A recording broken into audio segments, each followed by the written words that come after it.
Pemirsa, gugus tugas percepatan penanganan COVID-19 Kota Denpasar melarapan Dinas Perindustrian dan Perdagangan Kota Denpasar starter ajak ngelaksana yang pembinaan, monitoring, saha penureksan ring kawen tenang pasar rakyat piwah pasar tumpah. Kepala Dinas Perindak Kota Denpasar Ninyoman Sri Utari Mausang kuentenan pasar rakyat ring Kota Denpasar makata 50 unit antuk selantur nyane katureksain ring kuentenan nyane nentan wantah ring pasar rakyat miwah pasar tumpah paiketan nyane taler ngemargiang sosialisasi majeng angga usaha wiadin pedagang ring pasar rakyat miwah pasar tumpah mangdeng laksanayang protokol kesehatan berniaga sanes sampun ketetapang oleh gugus tugas melarapan di Perindak Kota Denpasar.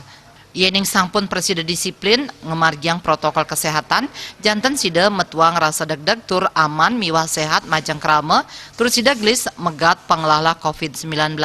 Sri Utari talan mepengabdi samian pedagang sida anut antuk laksanayang protokol kesehatan sekadi nganggen masker nyaga jarak miwah ngwajikin tangan nganggen sabun ring toyo sane mambah taler nganggen face shield nanging paiketan ipun starter rajeg ngicenin sosialisasi tur pangruhan majang krama antuk nyaga angge miwah kesehatan. Wartawan Bisnis Bali nguningai.